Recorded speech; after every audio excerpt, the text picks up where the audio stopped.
Remember, when we're talking about a legal system, we're talking about what is run by the lawyers, and the lawyers operate what is a debtor system because they are the owners of the debt. Luke 11 was commented on, of course, by Matthew Henry when he did his commentaries on the King James Bible, opening up on woe unto ye lawyers. He said that the lawyers own the debt of the company, so it's their misconception of birth. It's not a true conception of birth that goes on in legal. It's a misconception. So in the legal birth, when we're talking about the framework of what is a permanent legal record, these are what's stamped on these. It's a permanent legal record. Almost in a sense, when we hear someone having a legal record, we think of criminal. Oh, he's got a legal record. But the child is innocent without cause to be in anything that has to do with criminality.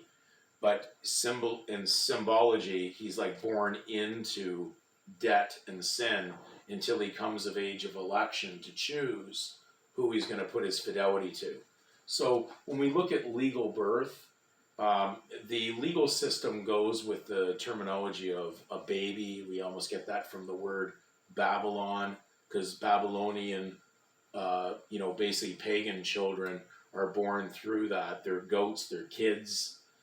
So we use the term baby, which also leads to the term infant, which leads to an army term of infantry. So it's amazing how all these words all join together when you see it. But this is the legal sense, and this is the legal jargon, and this is the legalism that has been established for those participating in legal to actually use in their vocabulary. So we've actually learned bad words, bad vocabulary, and therefore we're injuring ourselves through a smart system that injures. It's not wisdom or intelligence.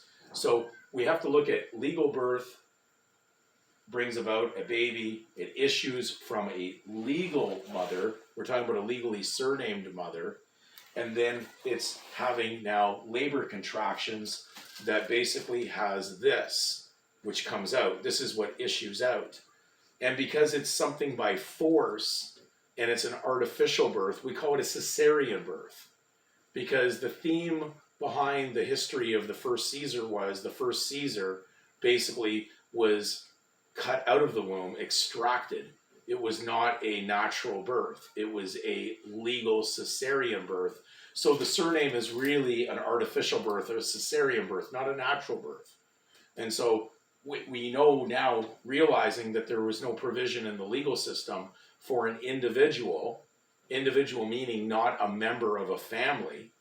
Uniquely, the seventh definition in some of the Canadian law dictionaries, leaving it in that level, that an individual is not a member of a family, meaning part of the Roman stock, and therefore it was never transferable to the state, not conveyable. It's not the conveyance. The surname is the conveyance vessel. So this is how it operates, but we've mingled two things together that don't belong. We've put in truth with fiction, and then we have to merge them together in order for this to work. But basically, the legal system takes priority when you merge the two together.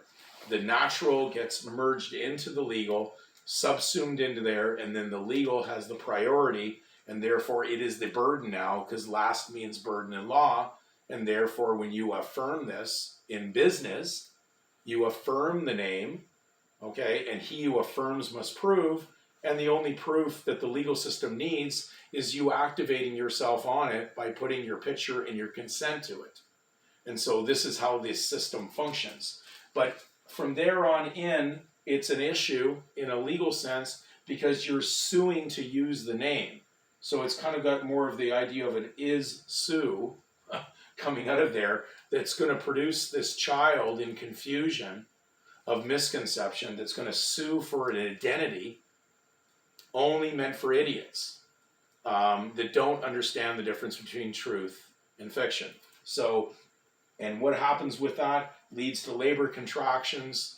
So now we have a labor contract going on that was induced, and we know in the hospitals they even induce the labor with basically forms of medical treatments. We're not going to get into it because I know if I use any of these words, anything to do with anything beyond a job, you're going to have the video taken down. So I have to be very careful on that. Cautious as a serpent, peaceful as a dove. But definitely the legal world produces a legal birth. I use that spelling there because that's a job. That's what it means. So this is an occupation name. A legal surname is birthed on there. Has nothing to do with what is natural. And therefore the two are opposites and they do not belong on this document. It's just a frame.